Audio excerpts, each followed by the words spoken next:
Welcome to the 17th episode of Total Convexity, which is being recorded on February the 28th, 2025.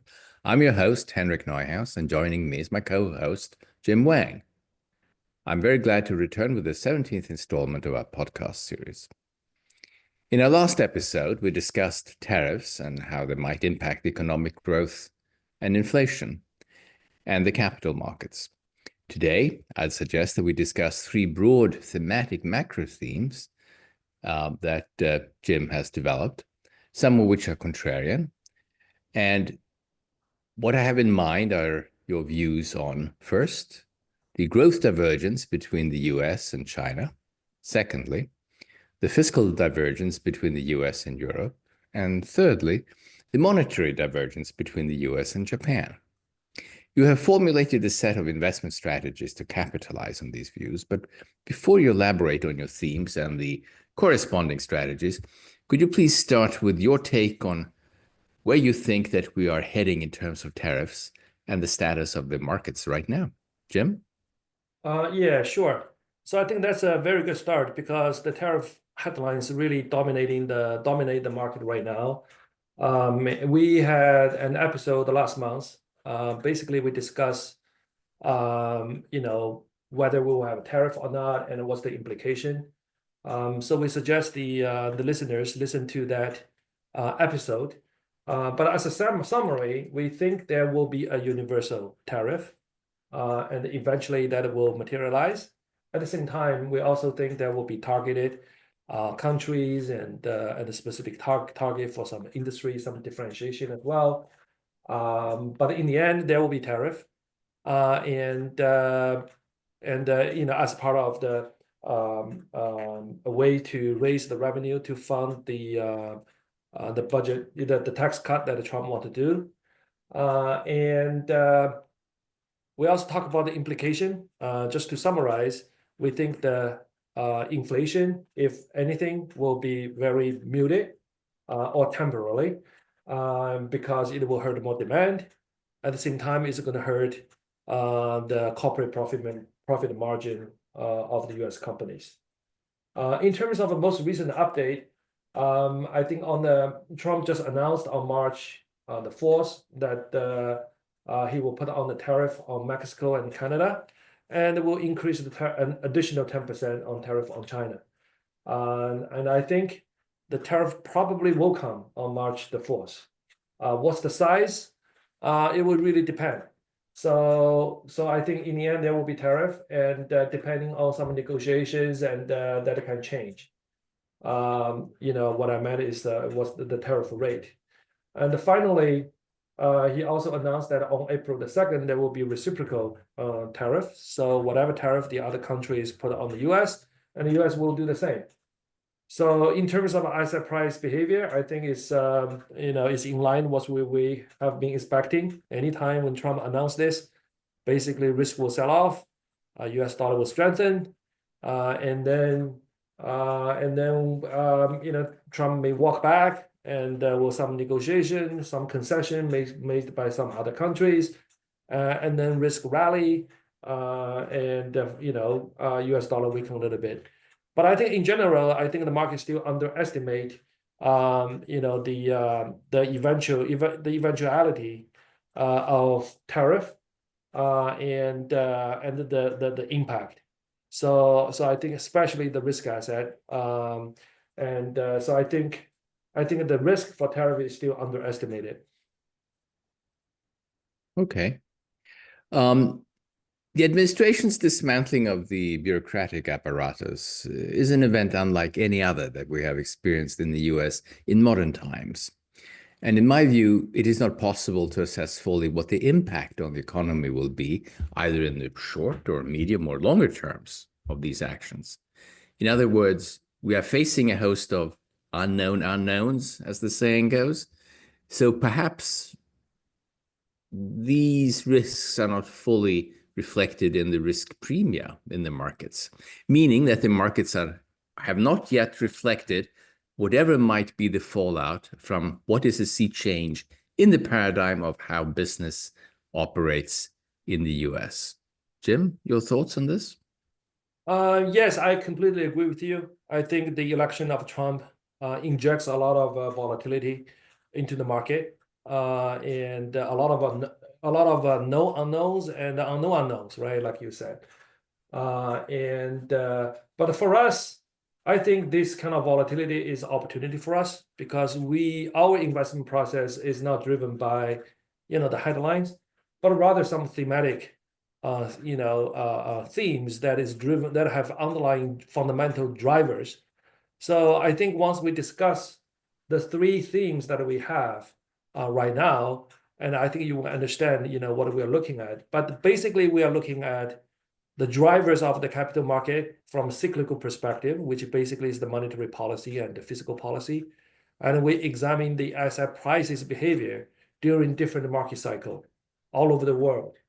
So I think the Trump, the election of Trump add a lot of uncertainty into the fiscal policy and maybe a little bit on the monetary policy as well towards the later, once Jay Powell leave Fed, I mean, 2 years later, right? So I think this basically is not going to change our framework. And the volatility sometimes provide a lot of opportunity for us as well. And I think if you step back, forget about the headlines that you hear. In the end, I think you need to analyze from our perspective. We analyze Trump's actions from the risk reward calculation that he have, from his incentive that he have, and that he has. So I think a lot of them is actually quite rational and predictable. Although the timing when he's going to tweet and certainly is not predictable, right? And so I would say, this is especially important to have some thematic, have some systematic framework which we follow. Okay.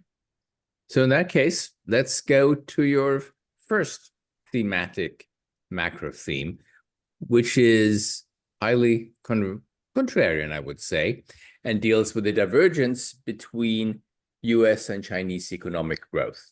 In your view, as I understand it, growth momentum in US is peaking, whereas growth momentum in China is bottoming out. I think this is the most important theme of the three that we're discussing right now.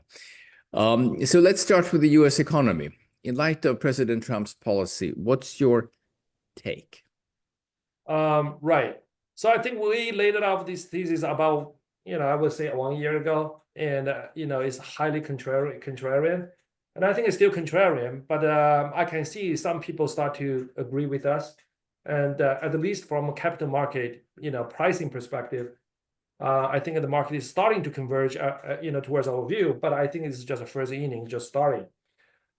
Based on our framework, is basically the Fed, after a series of hike, typically will result into the down cycle on the market of the US, kind of economic cycle. And it has been taking longer than we expected, and mainly because of the fiscal policy that we have in the US, and that basically prolong the policy. And then on the other side, we think the Chinese, economy has been bottoming out, which we can discuss later. But if here in the US, I think the fiscal driver that basically has supporting the US in the past is going to fade. And the reason is because we think Trump fiscal policy is actually contractionary, and mainly because of the Doge, right? And also the tariff. So you can see, we laid out this at the beginning of the year, or rather towards the end of last year, is that, Elon Musk probably, and together with the support of Trump, is basically trying to cut down the government spending, and at the same time, and then we also talk about the tariff. Tariff is equivalent to basically tax hike, right? So you are taking, basically is the same, is another way of take the money from the private sector and transfer it to the government sector, and that is a fiscal contraction.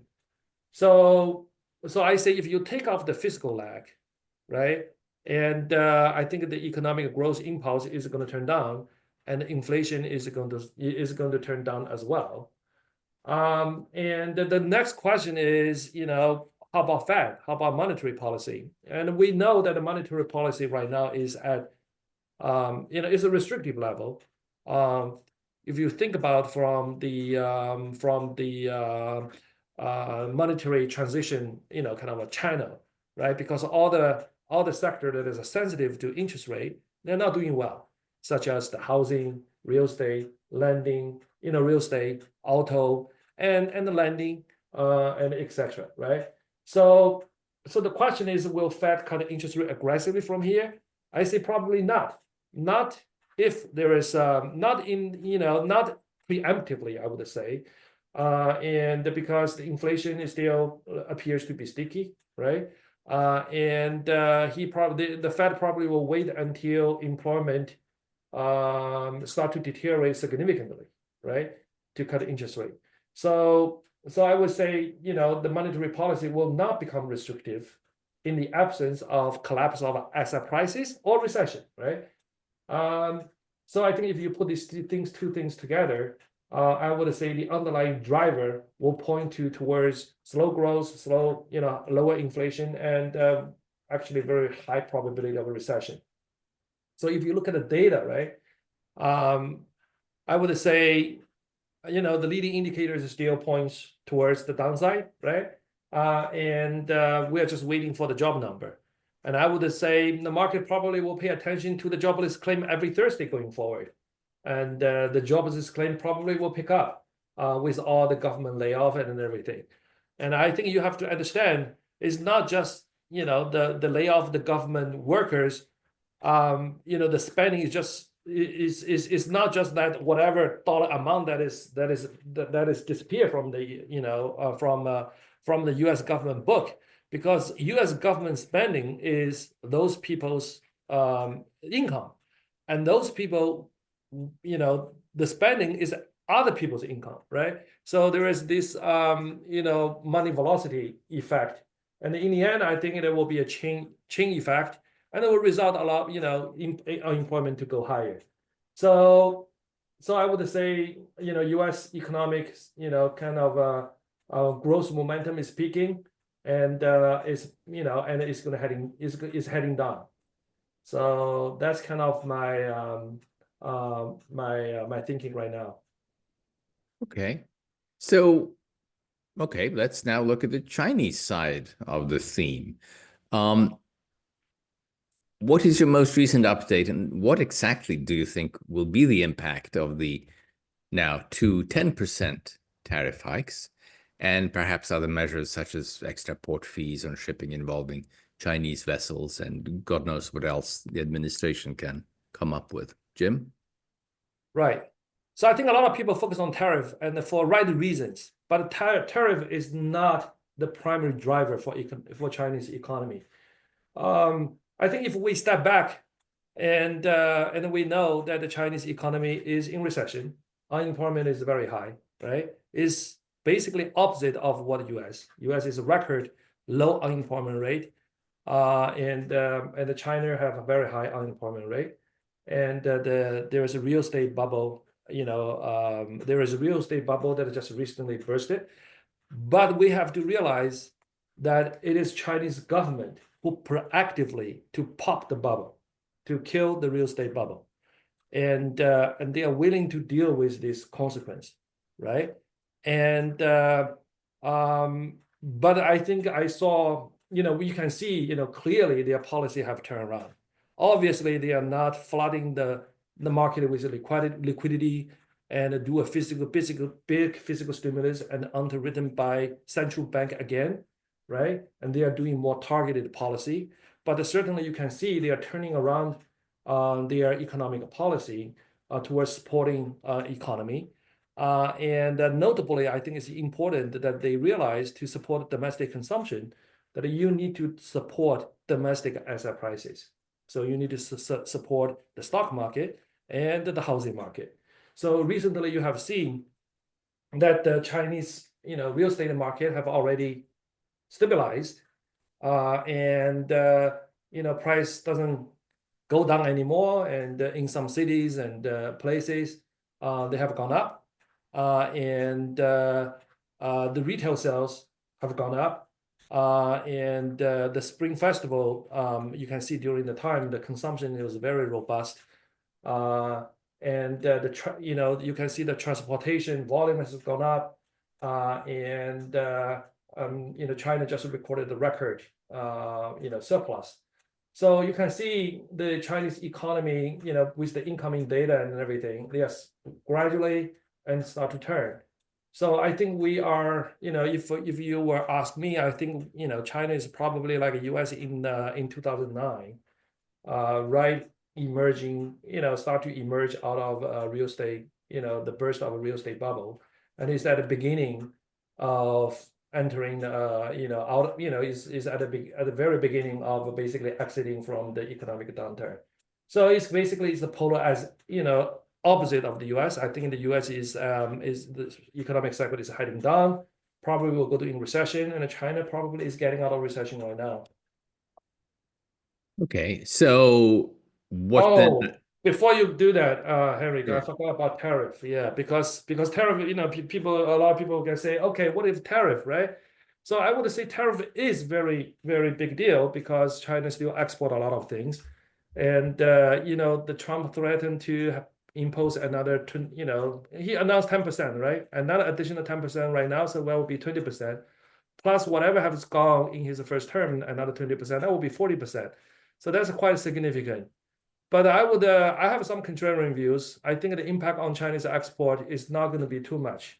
The reason is, number one, China export to the US is only, less than 15%, right? So China have already diversified a lot. Granted, a lot of Chinese export to Mexico and to the other country, they will come to the US anyway, right? But I think, the direct export link to the US is a lot smaller than before. Secondly, I would say Chinese manufacturing, goods are Chinese competitiveness in manufacturing sector is so good that I think you need to impose like 200, 100 and 200% of tariff in order for the U.S. domestic, manufacturing goods to be competitive.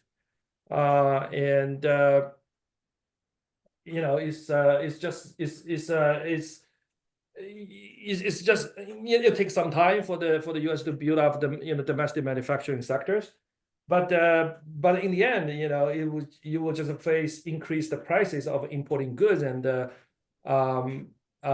or the corporate is just going to cut down, eat it with their lower profit margin. I think you have seen that in the first term. I mean, China, Trump put on the 20% of tariff, and the import from China has increased, not decreased. But I also think that I actually hope that the tariff will hurt Chinese imports, and I think it's good for them. Why people think this this is crazy, right? Why you want to hurt their exports? And the reason for that is because I think in the past, what we have here is that U.S. the Chinese workers, they were able to produce good very competitive, the manufactured goods at a very competitive price, and at a low exchange rate, right? And then once the China got the U.S. dollars, and they recycle and fund the U.S. spending, right? By U.S. Treasury and fund the U.S. spending. So in this case, basically, the U.S. consumers are subsidized by Chinese workers, and the purchasing power of the Chinese workers have never gone up. So if you want to stimulate domestic consumption, you want to transform the economy from export-oriented economy into the economy driven by domestic consumption, you really need to stimulate domestic consumption, right? So I think the export, if your export growth engine is really getting hurt, then you have no choice, and basically be forced to stimulate domestically. So I think in the end, actually, it may turn out to be good from the long run. Okay, somewhat contrarian, interesting. So how do you translate this theme into investment and trading decisions? Right. So what we have been doing here is that we have been long Chinese stocks, especially Chinese technology, companies, and then we have been shorting the U.S. tech, right? And also, I mean, U.S. stock in general.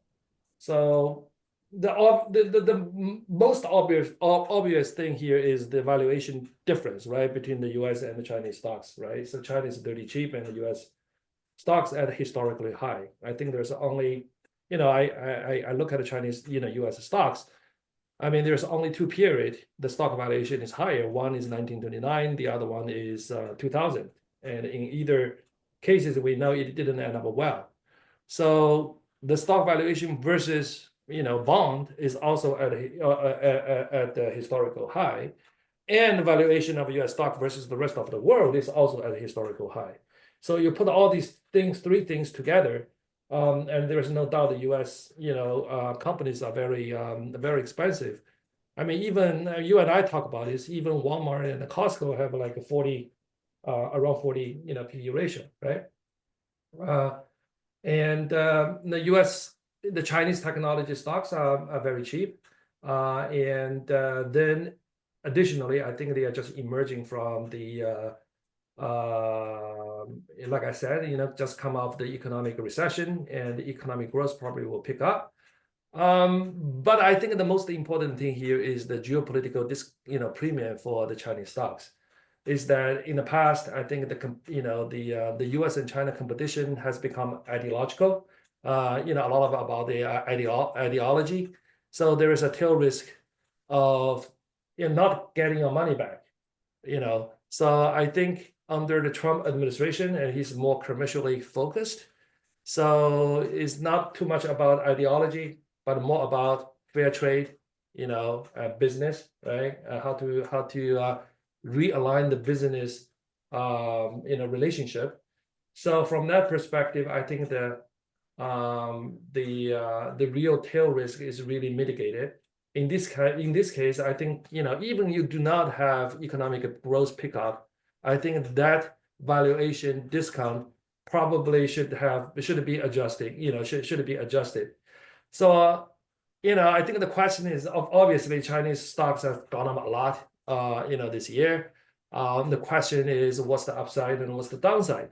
I would say immediately right now, there probably could be some downside once the tariff, with the tariff, put it on. But I think the downside is limited because there is a put option from the Chinese government. And I would say if that happens, you should be very aggressive of buying Chinese stocks, because whatever economic difficulty that China face because of tariff, they will stimulate more. Okay, there will be more liquidity, there will be more stimulus, and ultimately is very, very bullish for the Chinese domestic asset. And if I look at it right now, I think this is we have the first wave last year, and I think this at the beginning phase of the second wave. A lot of stocks actually haven't gone up a lot.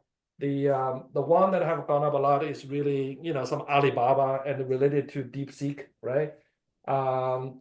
As we know that you and I actually talked about this a few years ago when the US put it on the sanctions on Chinese technology and the chips and everything, and I said that's very, very bullish for Chinese technology sector.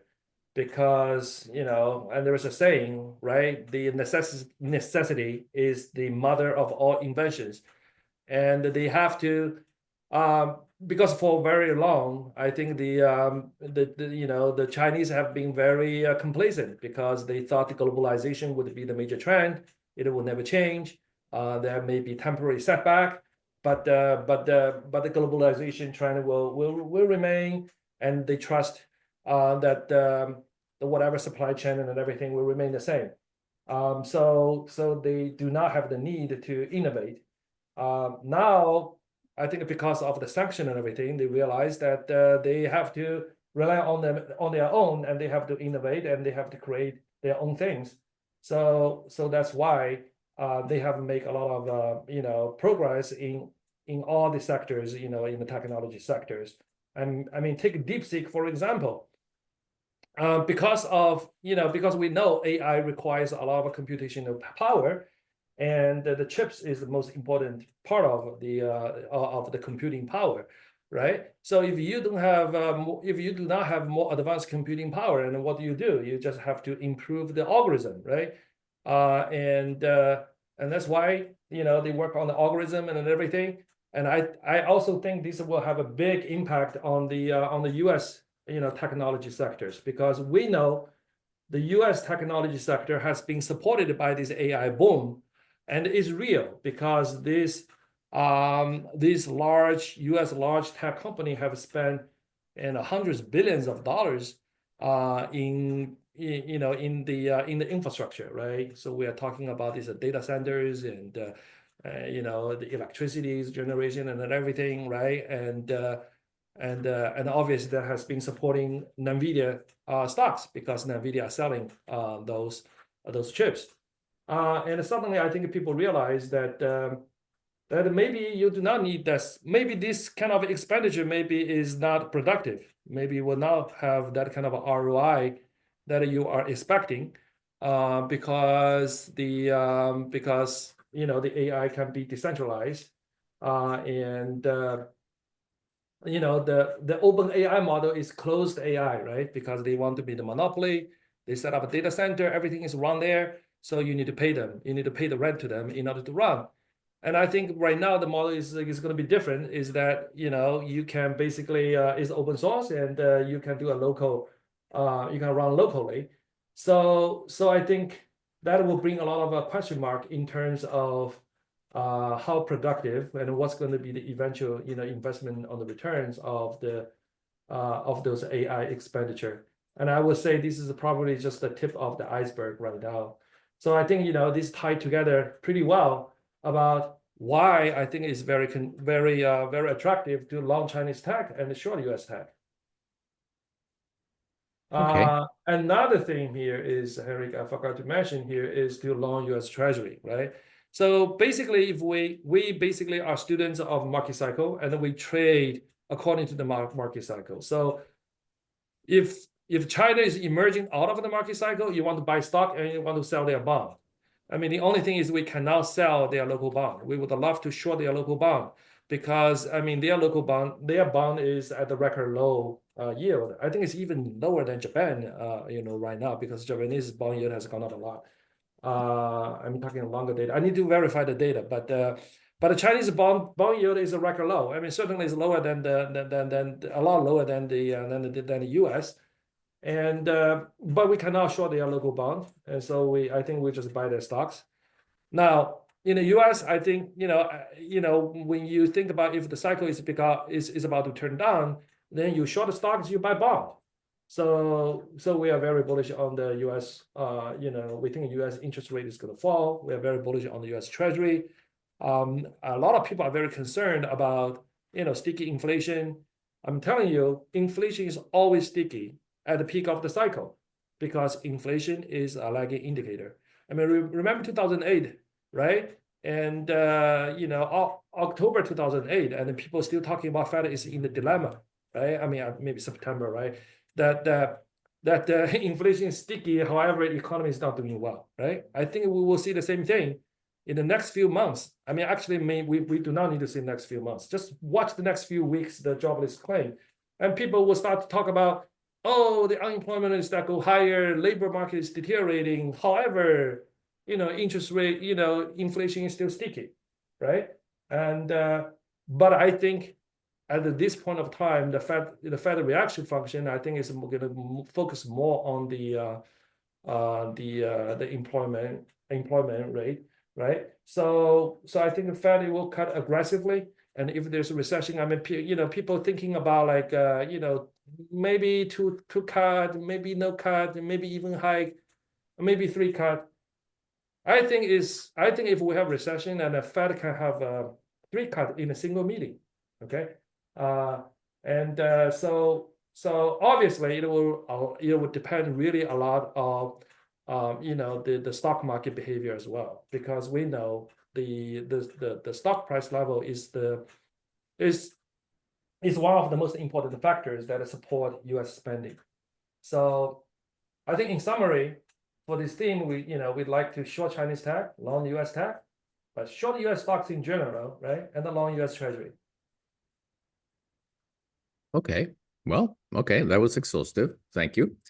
So let's go to your second thesis, which is the fiscal divergence between US and Europe. What do you mean by that? And what are the investment decisions that would flow from this view?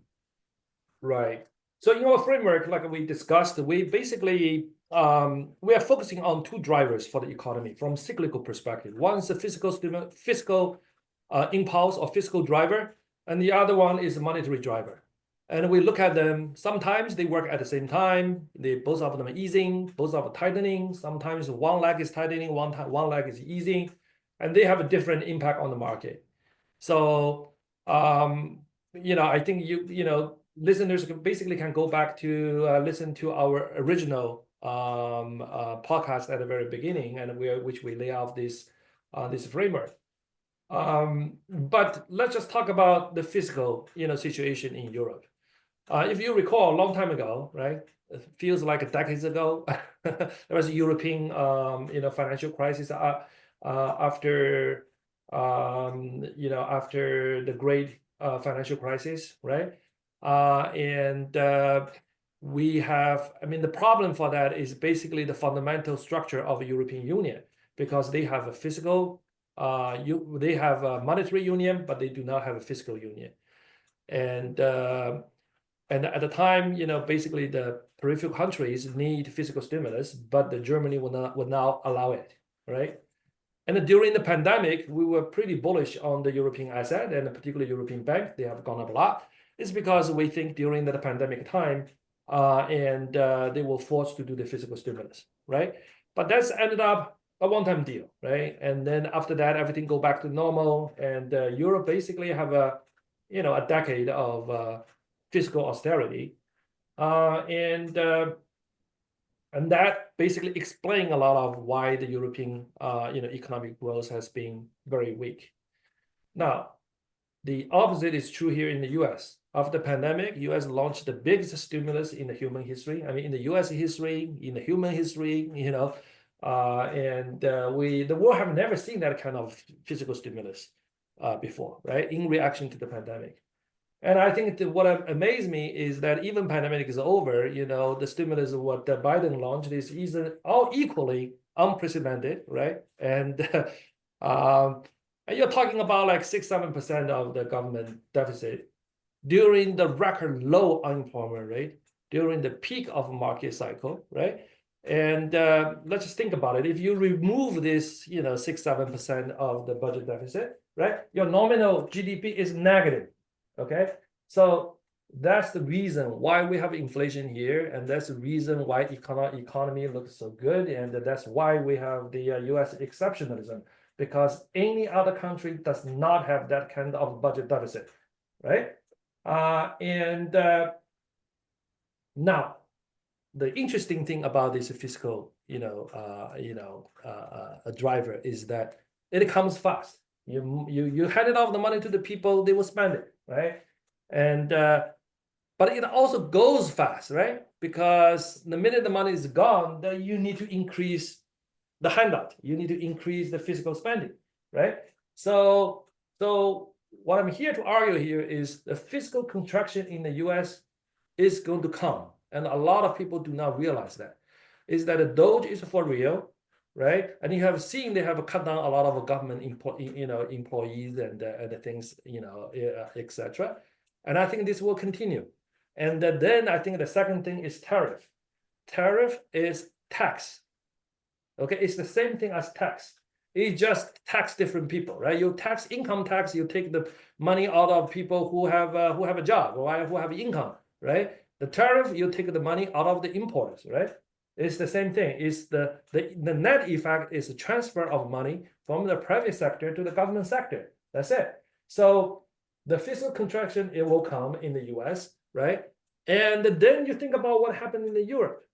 Now, in Europe, they do not have the fiscal union, and it's very difficult for them to have a fiscal union unless they have a crisis, right? So I think Europe need a crisis, and now I think they have a crisis.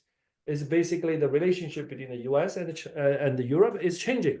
In a sense, I think during the Russian war, they realized that they need to spend money on the energy infrastructure, right? And now they realize that actually that's not enough, right? They need to spend money on defense. And finally, I think German economy is in recession, right?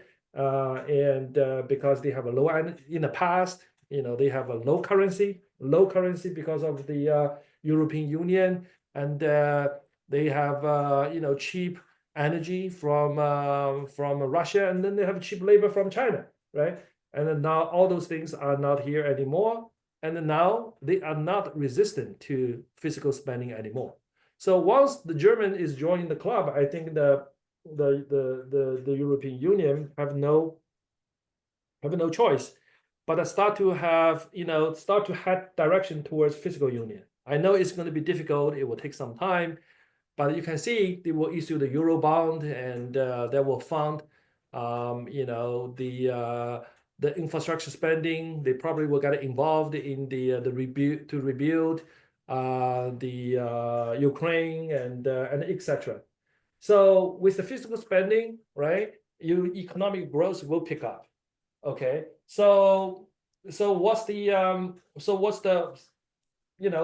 trade? Okay, so in Europe, I think, I mean, this is after the great financial crisis, that, US started QE, and then Europe started QE, and Japan started QE, and all the QE money in Europe and in Japan, they all come here to the US, all right? And Europe, in the past, they do not do a lot of physical spending. They have a lot of savings, those savings are in the US. Now, this money have to go back to Europe because they need that money to rebuild, to do the infrastructure spending for the defense, spending. Just remember, the government spending is private sector's revenue. Okay, so the private sector in the European companies, their revenue is going to increase, right? So it's not whatever theory. It's basically cause and effect, right? Mechanism. It's like a machine. It's going to happen. So I think the trade is to buy the European stocks, right? And then to short US stocks. And secondly, I think the euro, I mean, this is also contrarian. And I think the euro, and everyone is very bearish on euro because, tariff and etc.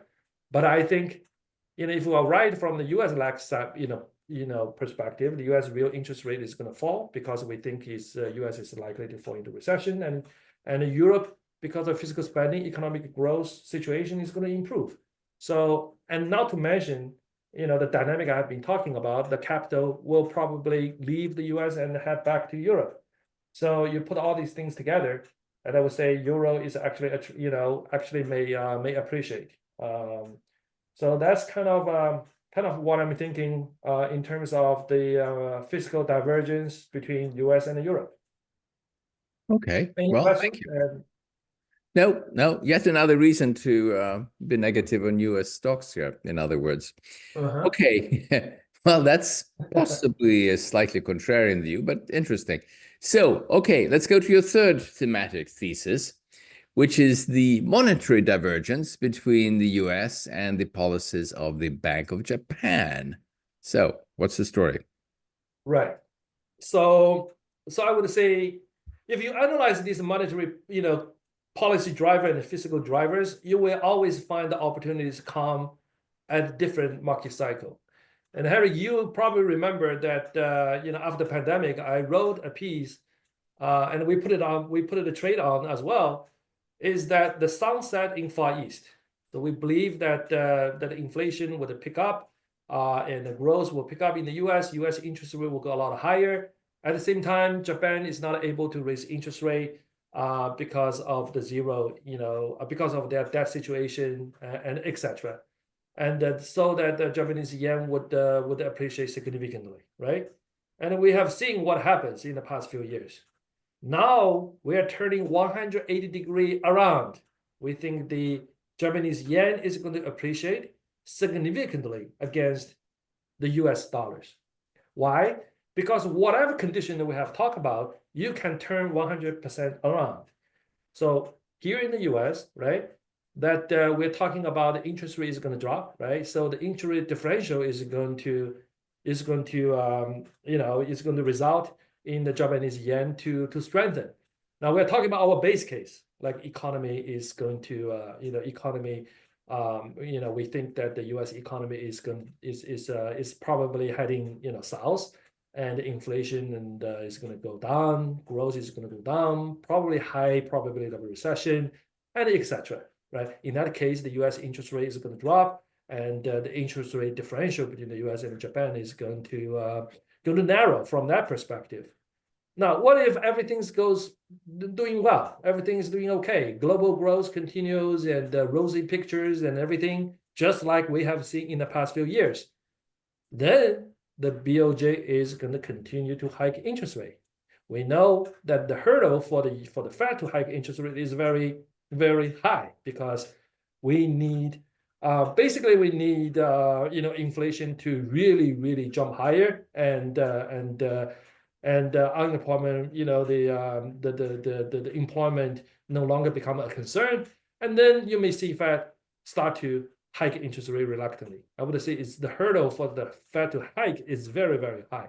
However, the hurdle for the BOJ to hike is very low. As a matter of fact, they want to hike. They just worried about the consequence of the capital market. Why? Because they have a 4% inflation, right? Think about it. This is the country of an aging population. They need to import the goods to support their consumption. They are, with this aging population, right? You have more consumers than producers, right?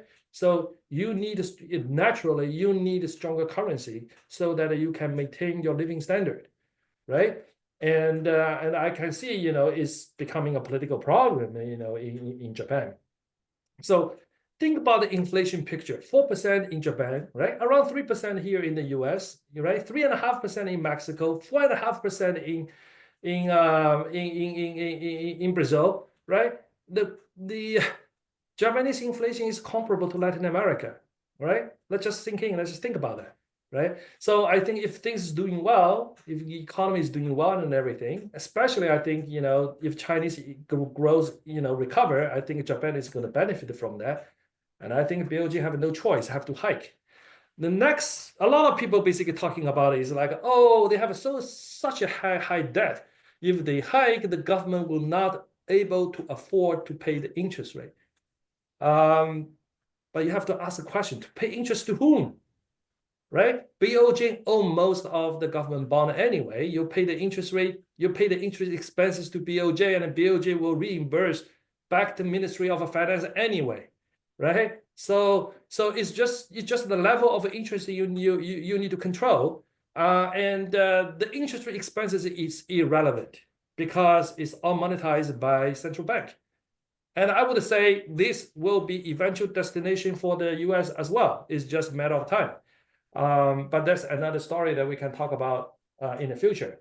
But if you to summarize this, is basically if the economy is doing well, BOJ is going to hike, Fed is not going to hike. If the economy is not doing well, BOJ cannot cut interest rate that much because they're close to zero, and the Fed is going to cut aggressively. And that is a recipe for the Japanese yen to appreciate. Now, the speed may accelerate in the crisis. Why? Because people borrow Japanese yen and fund, whatever investment overseas. They call it a carry trade, right? So when there is a risk off, the carry trade have to unwind because whatever you buy have gone down the price. So you have to sell it and return the money. And once you unwind the carry trade, that will just accelerate the appreciation of Japanese yen. So I think there is a fundamental drivers and there is a technical pictures here. And if you put these things together, and I would say Japanese yen is going to a lot stronger. And I would say it's a good way to hedge the risk portfolio as well.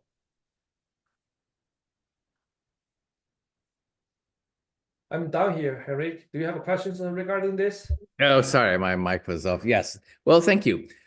So yeah, these were the three macro themes. The first one was growth divergence between the US and China. The second one was the fiscal divergence between US and Europe. And now you just completed the trifecta with the monetary divergence between Japan and US. So to summarize, for the first thesis, in terms of what to do, the trade is to go long Chinese stocks while shorting US stocks and going long US treasuries. For the second thesis, also to short US stocks and to go long European stocks. And for the third thesis, it's simply to be long the Japanese yen. So we've now come to the end of this 17th episode of Total Convexity. You can follow us by searching for Total Convexity in your favorite podcast app or via YouTube. Please don't forget to click on the subscription button so that you will be automatically notified when a new episode becomes available. You can also follow us on X, where we have the handle @TotalConvexity, and you can email us at totalconvexity@gmail.com. Finally, you can follow our insights on Substack at totalconvexity.substack.com. Thank you very much. Thank you, everyone. See you next time.